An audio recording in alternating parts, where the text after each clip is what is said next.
Welcome back to the Strength and Speed Podcast. I'm your host, Conquer the Gauntlet Pro Evan Preparis, and I have another Conquer the Gauntlet Pro on the line with me. But before we introduce her, let's do a quick word from our sponsors. So this episode is brought to you by Neptune Performance. Neptune Performance has the moisture-wicking shirt or water-resistant shirt that has these pockets that allows you to put chemical hand warmers in to stay warm. So it's great for endurance events, it's great for wintertime training, it's great for hunting or sort of any outdoor activity where you're going to be a little bit cold. I personally use it for Toughest Mudder and World's Toughest Mudder and any other 24-hour race I do where it might get a little cold. You can check them out on our website. They're in the online store, and there's also a code in there for $10 off. So check that out, and if you want to know more about the product, we had Jason Brullo, the creator of the product, on the podcast at one of the earliest episodes of the show, so you're going to have to scroll back a little. Speaking of which, if you are listening via iTunes and you want to listen to an old episode and you can't find it because it doesn't show up anymore, all the old episodes are available via Podbean or Google Play, and they're also available directly off the Strength and Speed website. I know iTunes sometimes starts kind of like deleting the old podcasts from your feeds, so you can still find it. You're just going to have to go to a different source to look up and listen to those. All right, let's get to the show. Today on the line, we have Christina Honey Badger Armstrong, one of my Conquer the Gauntlet Pro teammates. Your favorite. My favorite. Gauntlet Pro. So, for those of you who don't know her, I consider her my counterpart on the CTG team because she is the endurance female of the team. She's one of 4 women to complete the summer death race, which we're going to talk a lot about during this episode. She's won 2 BFX, back-to-back tridents. With one of them, which she did as many laps as the winning male. She's got 23 career podium finishes.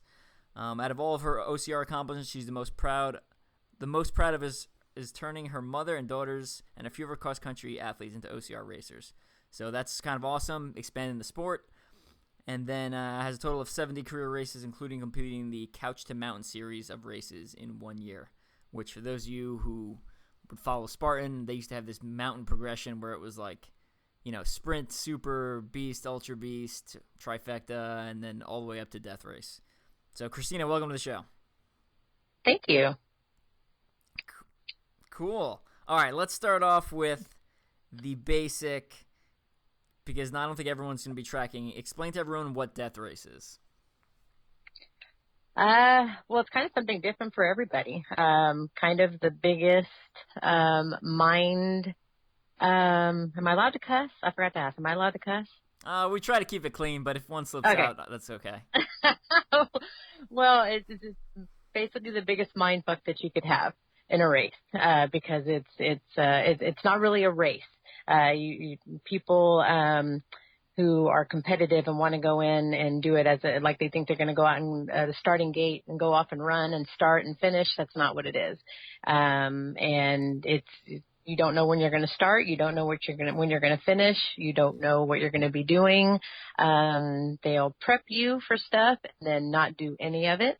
They'll tell you to bring things and you not use any of those things. So it's just kind of one of those, I wouldn't really say it's like an adventure race, because there's not really anything out there like it. And you have to be, in the mind frame, Google it, research it, watch the videos on it to really know what it is in order to prepare for it and kind of know anything about it. So there's really no explanation for what death race is. It's just, it's an event that will kind of, because it's something different for everybody, but it's something that'll challenge you mentally, physically, emotionally, and it's definitely an event that's designed to for sure break you. Originally the hype was to break people, but I think it's more than that. People look at it in a negative way, but it truly is not a negative event. It's actually pretty cool. You should go do it. I actually get that all the time, and we'll get into my response on that later. But so let's assume people know absolutely nothing about it. So let's start with the basics. Approximately how long? Like, give me a time. Are we talking 8 hours? Are we talking 72 hours? Are we talking somewhere in between? Give me a time frame for people listening. Again, there is no time frame. Anywhere, I would estimate, because just from the stories I've heard, the research I did, anywhere from 48 to 72 hours. Let's say that, because I think they have to kind of give you an estimate, because you have to book a flight, but they're not really caring. The powers that be that are planning the race aren't caring about your travel plans. They're there to put on the race, and that's all they care about. But yeah, I would do that time frame between 48 hours, no less than 48 hours, and the longest, I believe I've seen 78 hours, 71 to 78 hours.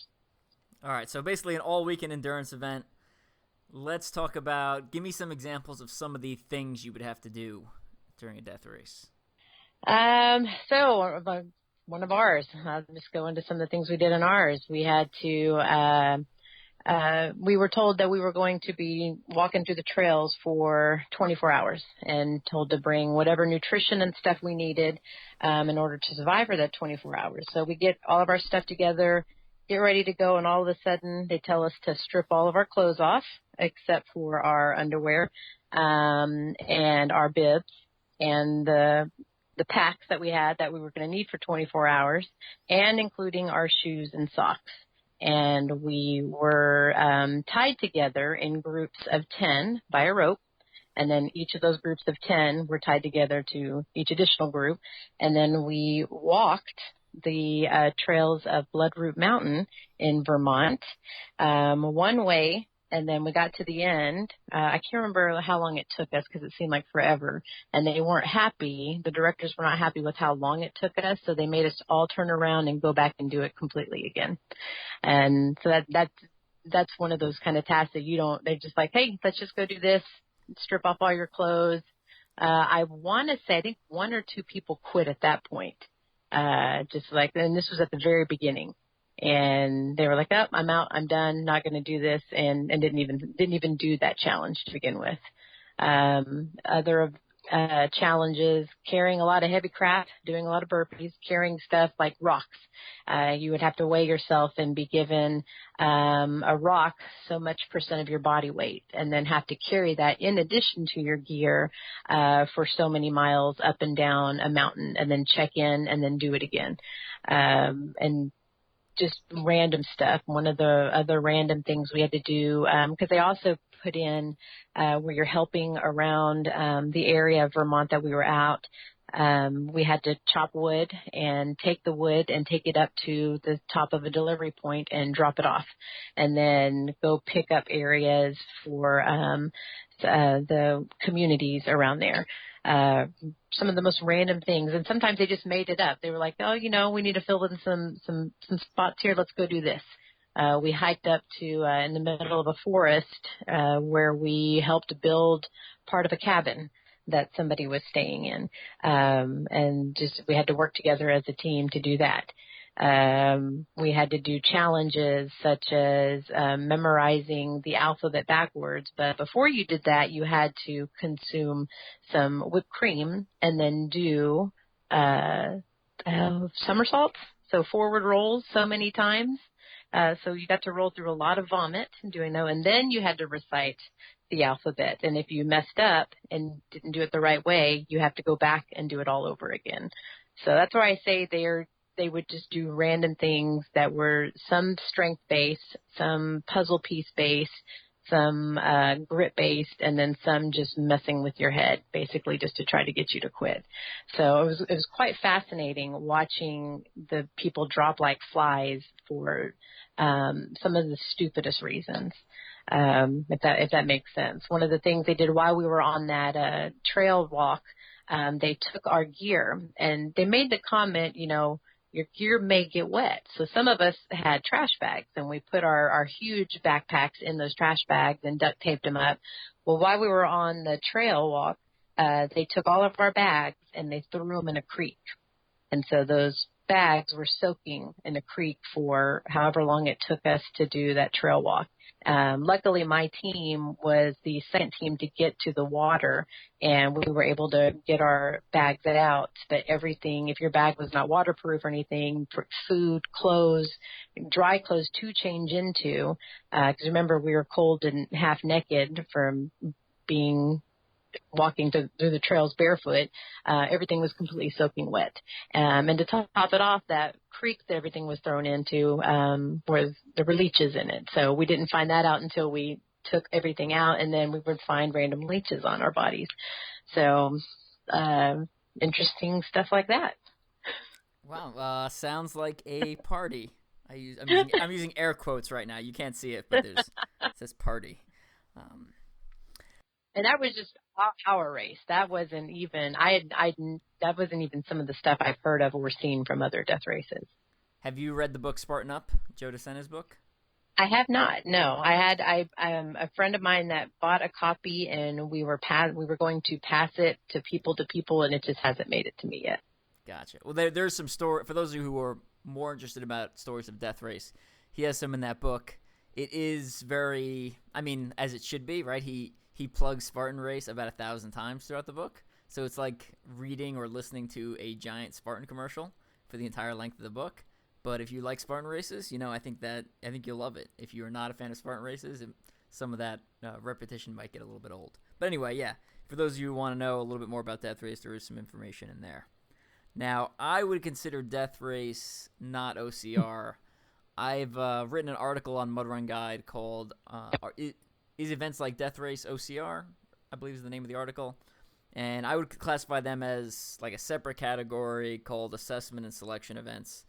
So I would put in that category things like Death Race, Agoge, Go Ruck. Let's see what else. The selection, the brutality, all these kind of random, not fixed course, some things that don't necessarily have a winner and loser. Sometimes it's just a finish or no finish. Kind of all these, and they make you just do random things, really test your physical and mental toughness. So out of some of those, have you done any other similar things like Agoge or brutality or any of these other assessment selection I haven't. events? I've other than if you think of similar along the lines would be the 12-hour events. So the Spartan 12 hours would be the most similar. Because there it's the same thing. You don't really do any obstacles. You're given heavy weight to carry. You're given random challenges. A lot of that also it depends on who the cadre is that's leading you. But it's another event that you're going for a long amount of time, but it's to test your strength and your ability. It's a lot more physical than, I guess, puzzle and mental stuff, though. But you do see people quit because of the mental things. But they have things where I had missed so many 12 hours or failed them because of random things like navigation. I got lost and I couldn't figure out navigation piece, so I would miss cutoff times. So they do have cutoff times that you'd have to meet, and I would miss those, and so that's how I would DNF on those. And Death Race did have their winners, like the year that I ran it, they had 7 specific winners, and all the money was donated. Instead of it coming back to us, all of the money put in was donated to the charities of their choices. So we knew that going in, that we could pick a charity, and the top 7 people would get to have that money donated to them. So other than that, the next closest thing would have been TPK, which I did with a teammate the first year, and we won that the first year it came out. Again, not something that does have winners, but people who DNF and no obstacles. But the same thing with strength, grit, puzzles. It's hard to say if it's along the line of adventure racing, because it just seems they're more mental challenging races, if that makes sense. From my understanding of what you told me about TPK in the past, I think that's closer to adventure racing than it is to OCR. And a death race kind of falls in between probably the two of them, from what I understand. Right. Yeah, I definitely know OCR because there's an obstacles. They give you, but they give you the challenges of stuff to come up with beforehand. For example, the memorizing of a Rubik's Cube, but then you had to use that Rubik's Cube throughout the race to get you from different points. But then they had the running, rucking. This past year I didn't compete, but they had mountain bike riding as a part of it. So I'm hoping to compete in the next one, which will be January 25th, and that one's called Bad Decisions. And I'm looking to hopefully join a team for that event. And where is that? Just so people are tracking. For TPK, yep. I'm looking to see where they're going to have it this year or next year. I'm wondering if they're doing Arizona again. All right. I'm not sure for this. Speaking of upcoming events, earlier this year they announced they're doing another death race. Now, I know in the past they said the last death race was done, but I guess they're doing another one. It's scheduled for, I'm tracking June 12th in Pittsfield, Vermont. Any plans to attend for you? At first I'd registered, I'd done the follow through, I got my confirmation email, and then I really started thinking about it. And in all honesty, I was talking to some people. That's really one of those things that you just need to experience once in your life. I already did it. I already completed it. The person I am now after that race is completely different than the person I was when I went in. And it's kind of like I was on the fence of, I would love to be there to help somebody through that and see them go through what I went through and discover that. I don't see the need to have to do it again, if that makes sense. There's nothing I need to prove. I know there's several death racers that do several over and over again. But I already went through it. If I would have failed it, then yes. If I would not have definitely DNF'd, then I would have been all over that. But I think in my head, for me, these are personal journeys, and I already made that journey. So I would love to definitely go just to see Dawn and to be a part of the group and see everybody out there. But as at this point, I'm not planning on going. Gotcha. And speaking of finishing, what's the finisher prize? I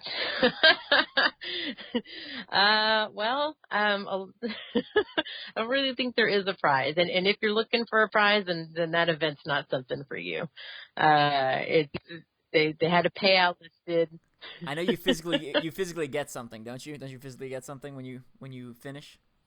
Oh, the skull. Yes. Yeah, you usually get a skull. And what's really funny is the year that I did it, that summer that we did it, we didn't get skulls because none of the money that we put in again was put towards us. All that money went to charity. So we didn't even get skulls. But kind of what we were taught in the end was with this kind of race, it's not about what you get in the end. As far as like a handout, a trophy, a medal, a T-shirt, or a skull, anything like that. If you finished it, you experienced it. That's all that matters. But I did when I got home, I did have family members that purchased me. I think I ended up with like 4 different skulls from different friends and family members, and some Lone Star Spartans through myself and some of the other members that went to Death Race, a party, and gave us all skulls. And so, you do get a skull for finishing. But yeah, that particular one, since none of the money was going back towards the athletes, none of the money was put into purchasing anything for us. All right. Now, as a finisher, what's the best piece of advice you can give for those getting ready? If any of our listeners are planning on taking on Death Race or maybe a similar type assessment selection type challenge? Don't overthink it. Look, do your research on it. But, I totally went in not planning, preparing, or doing anything other than just running. Because I would say more of those races are 90% mental to 10% physical. Unless you're going into something like the selection or one of those that are a whole lot more physical. Death Race is if you can just get through the mental aspects of it and stay awake and stick with it and not give up, you're going to succeed. It's those things. These are those things that they'll do everything, throw everything at you to make you quit, and that's where you see where your weaknesses are. One of the biggest things I discovered that was my weakness is cold, and when I get cold and wet, and I immediately want to quit.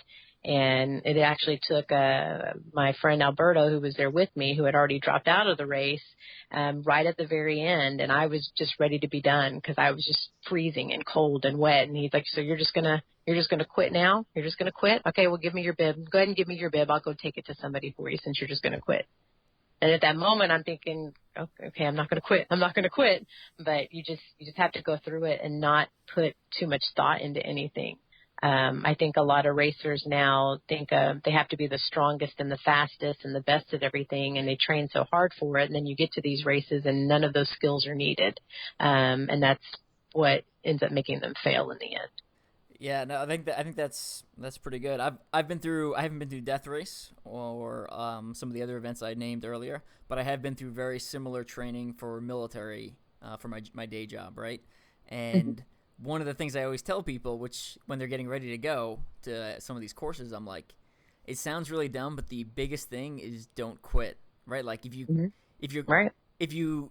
make it all the way to the end and they tell you you're not good enough, then so be it. But if you quit, your chances of getting picked up or passing the course are zero, right? There's just no way you can pass.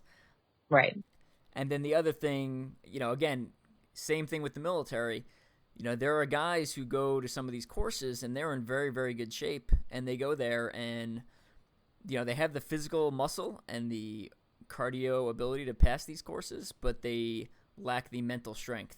So they get in there and they get in their own head, and like you said, they get cold or miserable, and, they decide that their couch and their home and their air-conditioned room is more valuable than a little patch that you get to wear on your arm for the rest of your career. And those are the first things that go through your head whenever you're in any of those events. And I've gone through them with the 12-hour hurricane heats. I went through it with TPK. After so many hours, your brain just starts, when you're sleep deprived and you're hungry and you're cold, your brain just starts messing with you. And I think that's why I do these races. It's because I had always wanted to figure out what my weaknesses were, and then that's what you try to work on for the next event. It's kind of cool to see, because then when you quit, you feel like absolute crap afterwards, and then you see all these other people who do finish that are either weaker or stronger than you, and then what do I have that they didn't have? Does that make sense?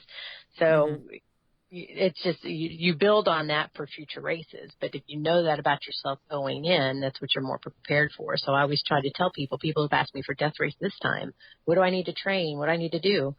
Don't train. And anything they tell you, just be prepared for all of it to switch, and don't get frustrated when it switches, because that's what people who are very rigid or people who have to have things a certain way. This is why when I thought about you, Evan, with that race, you would go insane, because they would switch things and then say one thing is this way, and then all of a sudden, oh, we're not going to do it that way. And I could think about you just going insane about that. But you can't have, you just have to be able to roll with things like that and not get upset about anything. That's where I saw people dropping like flies, just because they would get frustrated. The biggest thing was whenever they put our bags in the water. I saw people had brought their phones and put those in there, and then their phones got wet, so they quit because of that. Or all their food had gotten wet, so they quit because of that. And these are, you think it's not the end of the world. I think when I went into the race, my ultimate thought was, I'm not going to die. So, I mean, I can push myself. There's going to be medics there. There's going to be, I can't die, right? I'm not going to die. So, it's not the end of the world. Things can be replaced. I just keep going until I either pass out and somebody has to revive me or, I finish. And fortunately, I was able to finish. Yeah, I think that's a good attitude going into these events.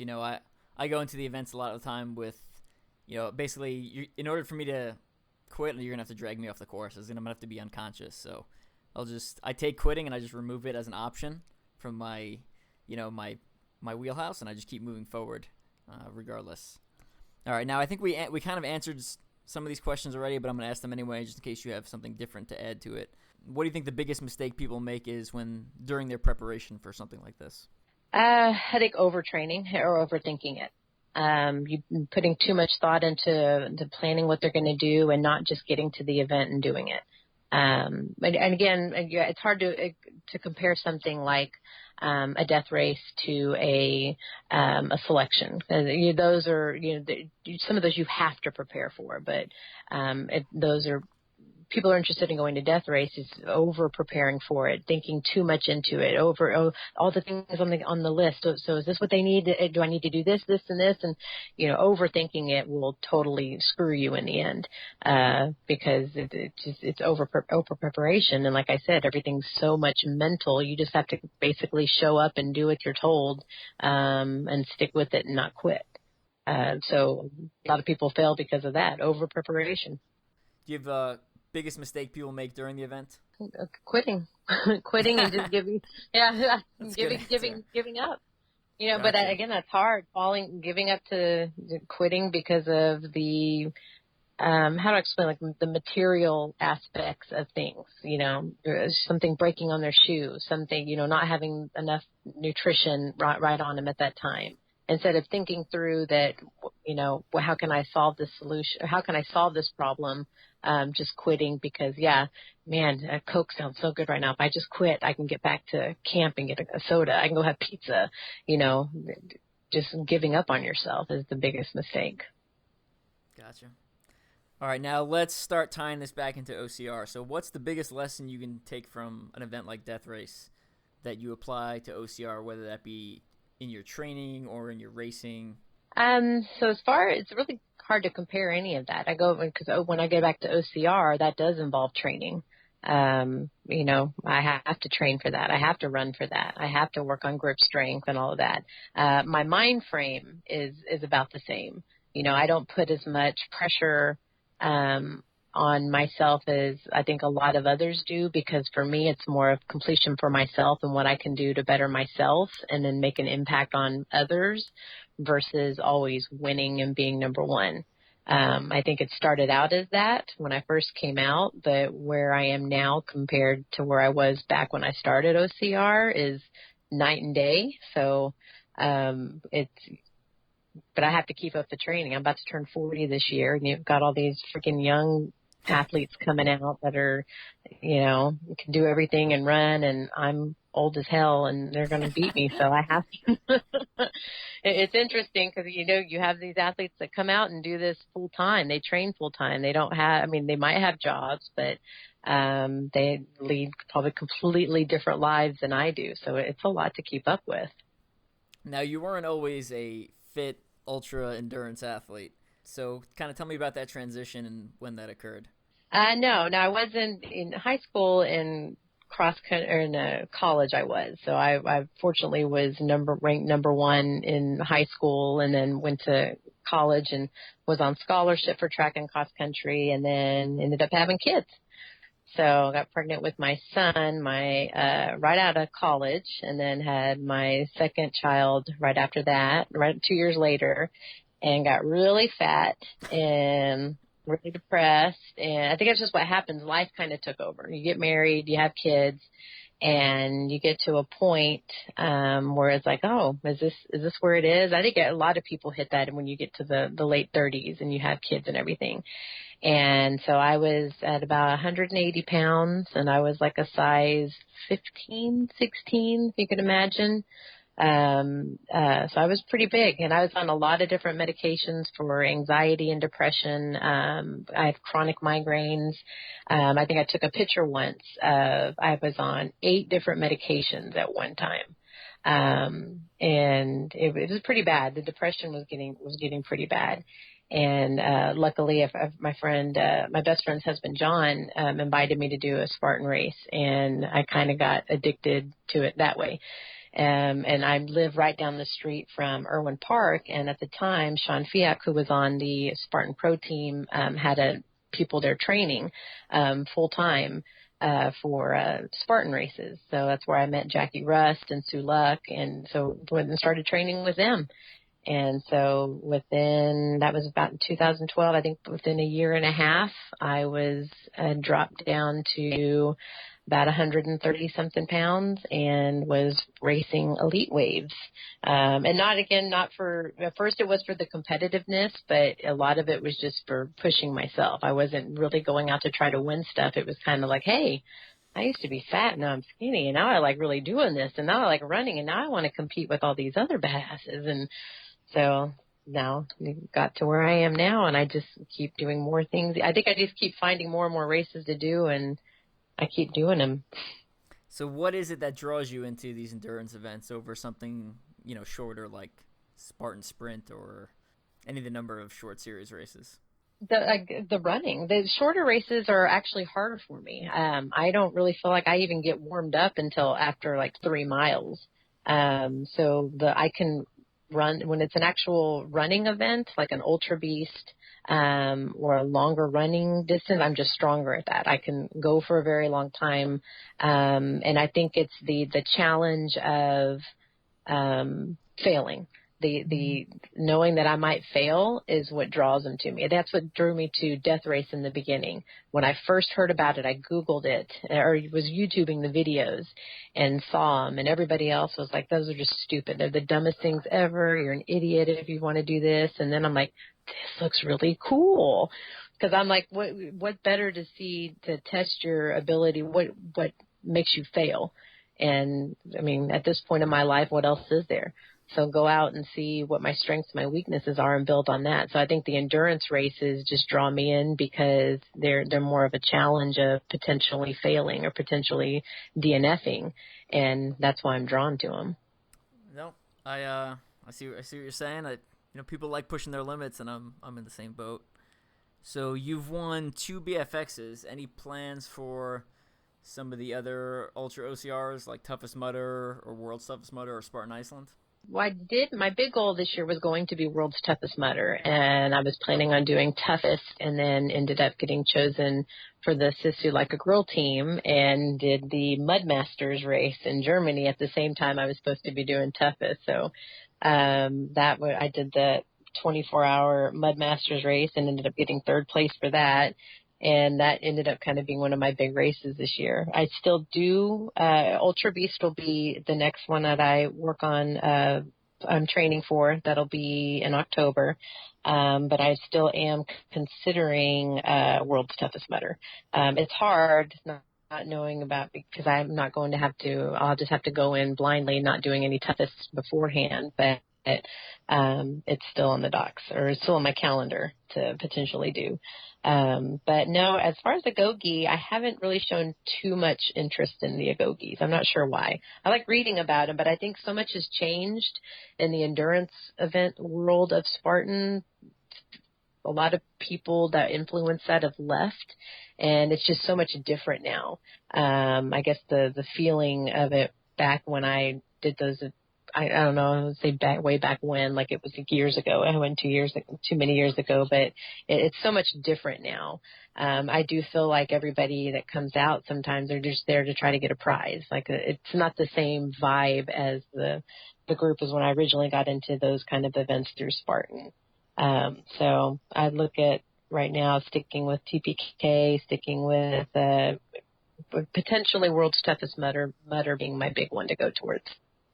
Cool. So let's talk a little bit about Mud Masters, the 24. So that wasn't a traditional 24-hour OCR, right? It was 3 separate events broken up over 24 hours. Is that correct?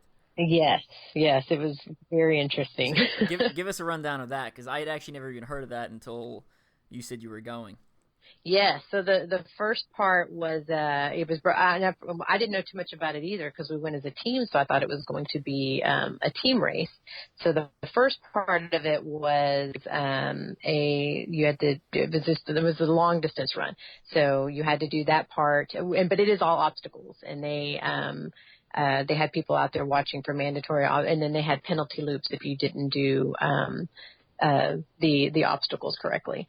So that was good because you had me and then the other 4 girls on my team participating in that, and Laura, who was on my team from Australia, was out in first, And I was in second, third, fourth range, and then got lost, and then caught back up and was able to keep that third spot. But that first 17K, 19K was the first part of it.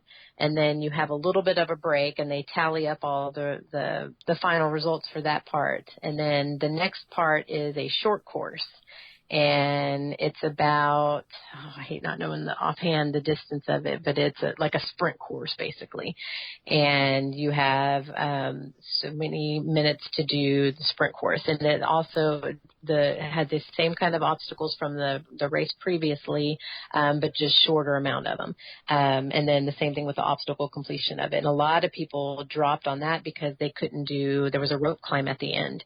And I think there's at least 4 or 5 women that couldn't do the rope climb at the end, and you had to get up to the top and ring the bell because there was no penalty loop on that. And if you couldn't do it, you were basically dropped down to the lower category or to the lower numbers. They didn't DNF you. They dropped your points down. So then there was the sprint course. And then after that, you had, we only had about 30 minutes of rest at that point, and that was just to go change into our gear for the 9-hour overnight 6K loop. And that was the same loop we had done that morning, but just over and over and over again as many times as you could do throughout the night until the cutoff time the next morning. And that's where the temperature dropped. And it was very wet, very muddy.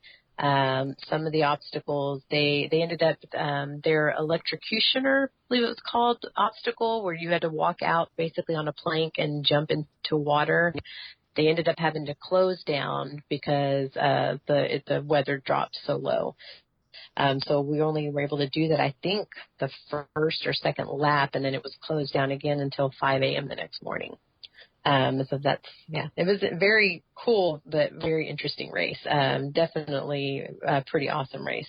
I'd love to go do it. I wish they would bring it to the States because I won a free registration getting third place. Unfortunately, it's only in Germany, so I'd have to go to Germany to do it again. And it's in Western Germany, right? Right. Yeah, because I was actually in Germany at the same time. I was just on the opposite side of the country. So I was like, oh, man, too bad. Could have swung over and knocked out a couple of OCRs in one day. The obstacles were really good too. They weren't like cheesy obstacles. They were hard. The hard part was it's where you get the gray area of when you lose volunteers and nobody watching. And I think at one point I was just me. I was doing the actual obstacles, and some of the other ladies doing the race weren't. They just kind of walk by. I'd be over there doing the traverse rope and look over and see the girl behind me come up and just go right around it because she didn't want to get wet in the water. So, I think you had that with any races. So that was the only part that was tough. So I was really worried about losing, the status of top 3. And so I just had to keep up with it and try to keep running. Fortunately, I had the times and the positioning I had from the first 2 races had me well into it, and I didn't have to worry about it. Yeah, and I know Laura Newton, one of your teammates, she won that, but then she's also just past weekend just won, I think, her age group in Enduro 2-4 OCR World Championships, if I'm not mistaken. Yes, I just saw that. Yep, she is phenomenal. She definitely had me on the laps. The other 2 girls in your team were Allie Tucker and Gwen Case, is that right? Uh-huh. Yep, and Gwen actually got me through. I hit that moment of wanting to quit the very last lap because it was the same. I was in a wetsuit. I'd never run in a wetsuit. I had borrowed, the girls had said get one. I didn't want to buy one because I'm too cheap. So luckily my friend Jackie Rust had one, borrowed hers. Running in a wetsuit is awful. I could trying to climb up. It was warm. Everything was great because I was warm, but trying to run in it was just miserable. And the last lap, I just wanted to quit. I was just kind of like, you know what? I'm pretty sure I'm going to keep third. I'm good with quitting now. And if it hadn't been for Gwen, she was like, come on, we can do one more lap. We can do one more lap. And we were both hurting pretty bad. Her knee was hurting pretty bad. After some of those races, when you run for 24 hours straight, your legs just kind of sometimes you just can't even move. Like you can't run, you can walk, but you can't run anymore. And then when you have to climb up stuff and do obstacles, it's not just running. It makes it even more challenging. So I think we walked pretty much the whole last lap, but we got another lap in to add to our numbers. But yeah, I definitely hit that point where I was just like, I think I can quit now. I'm done. I want something warm to eat. I want some broth. I want something. And Gwen got me through that. Awesome. Now, we're going to switch away from the ultra endurance topic and talk a little bit about OCR and marriage.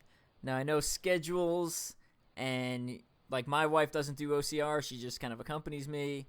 I know your husband doesn't do OCR. So how has that been, and how have you been making that work, or, kind of problems you've encountered? Just kind of take us through that. That actually was a big struggle at first. And I think, so when I first dropped all the weight and got into this, of course, my husband knows that I'm out working out with all these other guys. And so, the first thing is like, all right, who are you racing with? And so he did come to a few races, to kind of meet who I was running with. And then when he realized I'm kind of like one of the guys, because I act just like all of them, then it was a little bit better. But it did cause a strain, but I think that was more on because I was kind of finding who I was. I went through a time during when I'd lost all the weight of really trying to figure out a happy place of I was on so many different medications. You got to understand some of those migraine medications are pretty heavy duty. If you look into them, and I'm talking things like Vicodin, heavy things of Vicodin. So, I would start abusing a lot of that stuff because it was just that was happy stuff for me. So I would, use those things to make myself feel better. And then I found racing was the thing that made me feel better. Well, my husband didn't quite understand that. So when you're in a marriage and you can't be like, oh, we should make each other happy. Well, you got to understand you have to find what makes yourself happy. And that was a big struggle for us in the beginning. And we actually ended up going to some counseling for it. And he wanted me to quit racing. And the therapist actually said that would be the worst thing you could ever have her do, because that would have just sent me back down into that, spiral of depression and using painkillers and other things just because racing is kind of my drug now. But it still causes some issues because I'll be gone on weekends and traveling a lot. And in addition to, racing, I'm also I'm a special education teacher, and I'm also a coach. Well, I have those two other jobs take me on some weekend retreats and then cross-country meets. And so some months, whenever it's race season, I will be gone every single weekend. And that causes issues back and forth. But the best way to work through that is just the communication. I went through a time where I'd be like, you know what, I knew it would upset him, but I would, keep it in, be like, it's okay, it's what's best for me. It's what's best for me. He'll just have to get over it. And then I saw that, I was like, that's just being really stubborn. And when you've been in a marriage for as long as we have, Kendon and I have been together since we were 15 years old. That's what makes things worse. So definitely trying to communicate more about it, communicating who I'm racing with and where I'm going ahead of time. But I've started to back off a little bit on it to try to incorporate, not being as gone on many weekends, because I saw that was definitely hurting him a lot more. I've gotten my family into racing. So now I we Conquer the Gauntlet. Of course, my mother does the merchandise tent, and my daughters come and race with me. And so I think at the beginning, it made me feel like I was really selfish, like it was all for me. So now it's like I want it to be a family thing. The difference between Kendon and I is I'm extremely outgoing. I will make friends with anybody. I'm the clown. That's just me. He's extremely an introvert and very quiet and is totally not anything like that. But he's learned to be extremely supportive in the racing. He's become friends with some of my racing friends, and he's got his own nutrition plan like that. But people who say that OCR, when they get into it, doesn't strain their marriage, I think they lie a lot, because it does. It's hard to not feel like I'm being selfish, because I am doing this for me, but it's not like I'm trying to go out and gain something. It's for personal or like so I don't go insane. I don't go crazy. I don't go back to, I mean, I used to go out and party and drink all night and not come home until the next morning, and that's what I was doing. So this is definitely a much healthier way to live my life and, get my family involved in it as well. But it's still sometimes strains it. Also, money-wise, you got to think how much OCR costs. So I have my second job with Heroes that I use to pay for my racing, and I try not to use any of our family money for that. But I remember just for a while there, I was made to feel guilty because they'd be like, we want to plan something this week. And, oh, wait, do you have a race? We can't. You probably have a race. Oh, you have a race. Oh, you have a race. So yeah, you have to balance that between your family, and, personal wanting to, there's some races I'm like, I don't want to give up. I definitely want to do this specific race. And then others, I don't care about anymore. And it's like, oh, there'll be other races. It's not the end of the world. But it's definitely been a struggle, and we've gotten through it. I think because we've talked about it and communicated more about it in the end, it's made our marriage a whole lot stronger. But you have to have open communication about that, especially when if you're married to somebody like me who is extremely, you know me, Evan, extremely inappropriate. What? You? No, I don't think so. I'm kind of taken the wrong way when people meet me, and I'm very outgoing, and so I think for the longest time people didn't even know I was married because my husband is so quiet, and then they see me post something like, "What? You have a husband?" But he's phenomenal, and he does support me so much. He was the one I came home from death race and threw me a surprise death race party. And I, at the time was thinking he really didn't care that much. And he put so much effort into supporting me into some of these races behind the scenes. Sometimes he'll randomly show up at a race and he'll just be there. So, but sometimes I don't want him there because I'm not doing this for, attention from anybody, from him. This is for me, and he knows that. And so that's some of the things we discussed. Those are some of the hard discussions you have to have with your spouse about not being selfish, which we've had. But like I said, it's probably extremely hard being married to me. But, so if any of y'all ever meet Kendon, you just need to give him a pat on the back or buy him a shot of Crown because he deserves it. Well, I think you hit on some key points there, and I hope some of that information is helping some of our listeners if they're experiencing similar problems.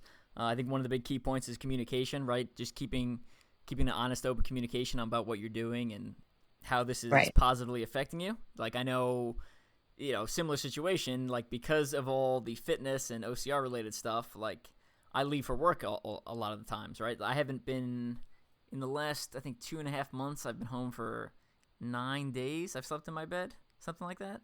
Mm-hmm. And I think one of the benefits of OCR, even though I get up and train all the time, which, I'm sure my wife would much rather have me home spending time with my daughter, but she knows when I'm on, these work trips, I go to bed at like 9 p.m. because I want to get up and run in the morning, so she doesn't have to worry about me.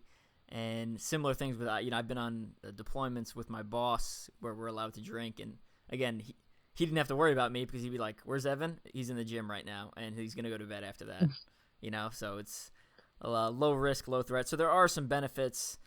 And the other thing I'd say is, balance is going to be a little bit different for everyone. So, your balance and my balance are probably on the far end about how much we race. But based off your spouse and your job and your kids, I think everyone's balance is going to be a little bit different as far as, what makes you happy and, allows you to be more stress-free without, straining your relationship as much. So I think you have to remember in the end is and I've given this advice to other people that have been married and fought after because they've had an unsupportive husband or an unsupportive wife when it comes to this, but they also haven't been in the OCR world with them, and they are always accusing of you're just going out here to meet people or meet men or meet women or do this and this, and it's not about that. For those of us that do this for a passion, it's so much more than that. But when you have a spouse that's not in that scene with you, it's really hard for them to see. So you just have to communicate that, and then understand when it's frustrating for them when you're not there. But you have a little one at home. Mine are all, pretty much grown and can drive. One can drive, one's about to drive. So, they can take care of them themselves. But then, I balance that out with now I start taking them with me to the race. So, and again, I think at first I was like, am I being selfish? No, I'm doing this for me. And then I'm doing this for my family for long-term health. But you have to, no marriage should end up in divorce over OCR racing, but some of them do. I've definitely seen that happen. But, that just means that maybe those marriages weren't meant to last to begin with. So, you can work through it. And if it's, you got to do what's best for you and your family. But that's the one thing I did learn. If I would have quit a long time ago when it first was making him unhappy, I definitely probably wouldn't be here today. I think things would be a lot different, because it's the community, the running, just the me being able to help other people has definitely changed my life. So I have to have that to survive. And to, I don't have to do it every weekend. I don't have to do it for forever, but it's something I'm going to continue doing in my life. And then I'll balance it with my husband and my family as I need to, so that I'm also not taking away from my family. I think it also sets a good example with, pursuing your dreams and not, even though you're getting older, you continue to pursue things you enjoy. And I think that sets a good example, especially with the endurance things, which are hard and usually painful. Well, it's funny when you find things when you're just turning, I didn't discover racing till later on, and now I'm getting older, but I see, all these masters. So I know I can be doing this when I'm 80. So that's the whole age group. I'm going to win every year.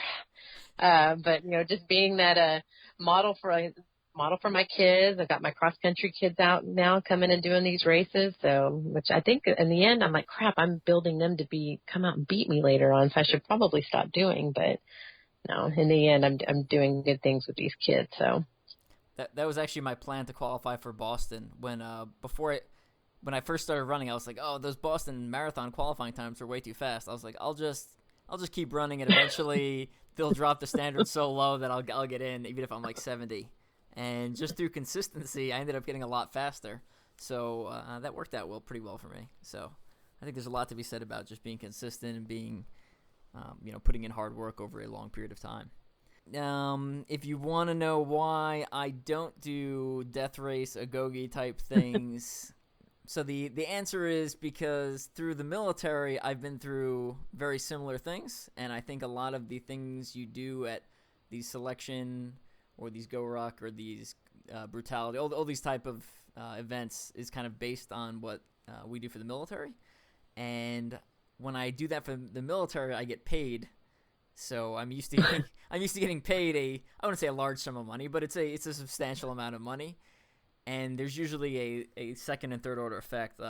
You get a patch on your uniform, and then it gives you access to other courses or actually changes your job description, things like that. So I think for me, going from something where I'm paid a substantial amount to do these things, and it has like a larger purpose and end state, and going back and then paying someone to do it to me, it just rubs me wrong. I don't know. And I also feel like, it's going to sound a little vain, right? I feel like my qualifications are higher than some of the people teaching. So I feel like maybe I should be doing this to you and not the other way around. Well, no, I've definitely, I've run into that. Some of the events I look at who the cadres are, and I won't do them because of them, because you do have the ones that are full of themselves that just want to demand and bark orders. And then you have some phenomenal, like we couldn't have had Johnny Waite was phenomenal at death race, because it was all about, he made it really hard, but it was definitely all about you finding out who you were in the whole process.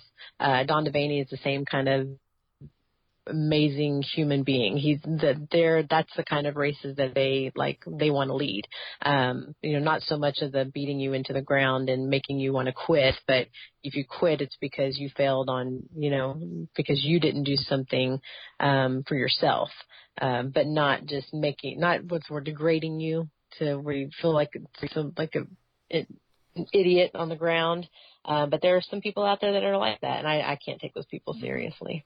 And like you said earlier in the podcast, I feel like I've checked that block in my life, like the unnecessary suffering for no reason. But it's hard for me to say I've checked all of them. Like you said, future races, I kind of just go as, oh, look at that, I want to go do that race. It depends on what races are coming up. If there's a really cool race that fits in my schedule with everything, then I plan on going and doing it.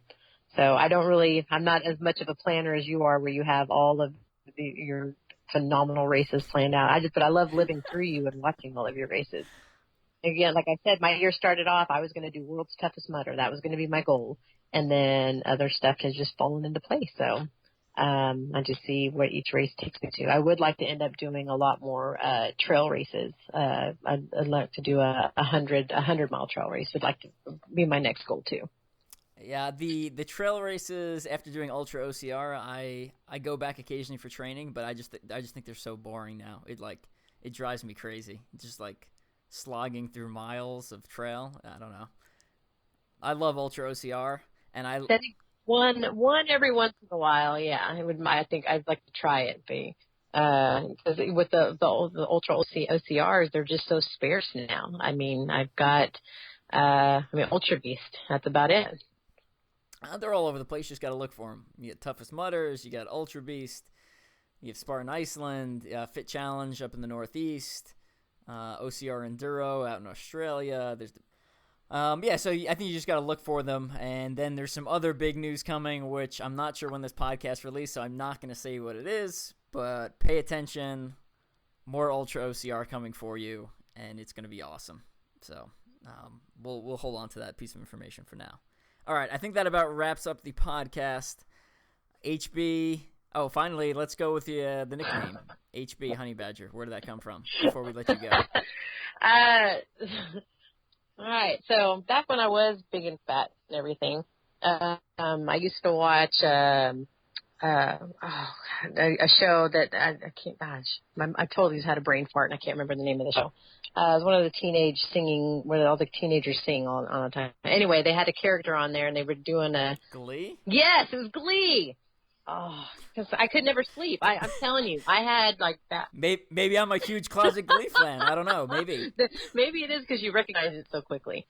But I'd stay up late because I could never sleep. And there was an episode one time, and this was right at the beginning of when I started to kind of start training, that they were doing a sleuthing thing, and Sue was like, your nickname's going to be Honey Badger. And I jokingly made a comment on Facebook that, okay, everybody from now on shall, refer to me as Honey Badger. And it was kind of a joke. And then I started showing up to these workouts at Irwin Park, and I remember one of the first workouts, I just was trying to keep up with these guys, and I was so humiliated because we got to the 8-foot wall, and I took 3 of them basically to help me over the wall.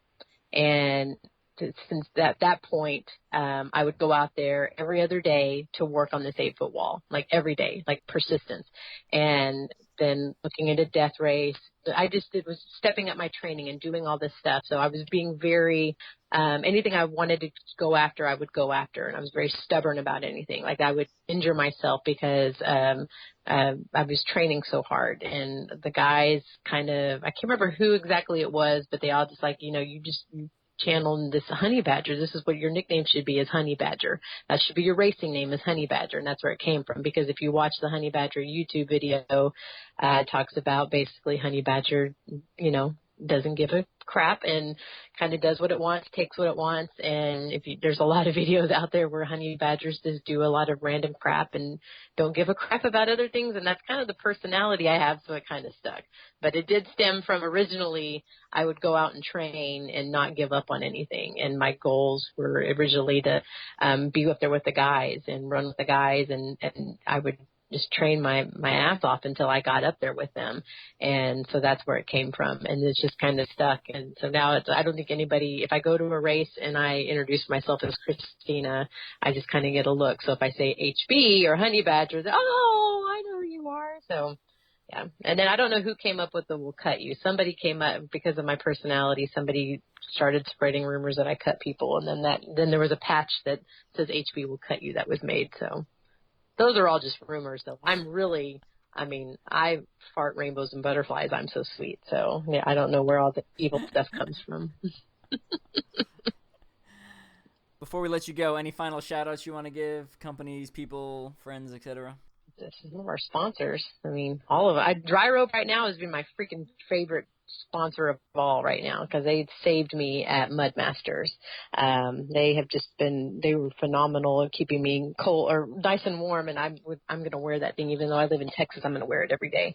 Other shout outs just to my family, Kendon, who's amazing, my kids, Kai, Kenna, and Cambry, all my teammates on the CTG team who keep me sane and keep me in check, mainly you. And Jared and Jared Fitness, who has actually is really stepped my training up this year because I'm still going downhill, and there's been a lot of pressure being on the pro team to keep up with everybody. And y'all are a lot more competitive than I am, but I did see that I was missing out on some things and failing a lot of stuff. So Jared has really got my game up to where I can do some obstacles that I could never do before. So huge shout out to him.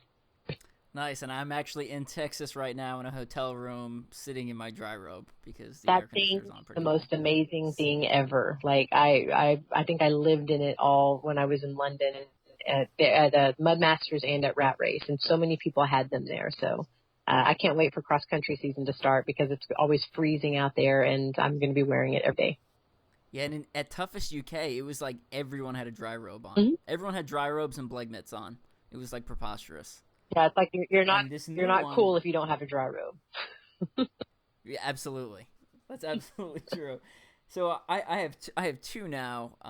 One I gave to my wife, so she wears it. But like this new one, the inside is so much softer than my other one. I don't know if they changed materials or my other one was just like old. I don't know. But like, it's amazing. This one's like it's like a baby blanket. Yep. I love it. Yep, I slept in mine. There were some pictures posted on me of me that people got of me sleeping in it because I was just huddled in it like a baby, sleeping. And then I wore it on the plane. Had to use it as a pillow. I had some good hacks to carry because packing that thing is near impossible. So I learned how to travel with it. So I'm kind of actually looking forward to doing some other endurance races that are in the freezing cold because I have the dry robe, even though I can't race it. I decided not to. I packed it on the way when I flew to Michigan for Toughest Midwest, and when I flew back, my body temperature was still a little wonky from the race, so I was like, I'm just gonna wear my dry robe, and then I don't have to pack it, and I have more room in my bag. And then I landed in Texas, and it was like 90 degrees, and I had this enormous coat on, and I was like, oh god, I'm so sweaty. Yep, you have to carry it with you. I had to take it off and carry it. Yeah, but it does. If you wear it on the plane, it does save a lot of room. I'll say that. And if you don't wear it on the plane, pack it first. That way everything else kind of compresses it. Just my 2 cents. All right, I'm gonna give a quick shout out to you, obviously, for coming on the podcast. And if you want to hear more about Christina and her training, you can pick up Mud Run Guide's ultra-ocr Bible, which is now available from teamstrengthspeed.com.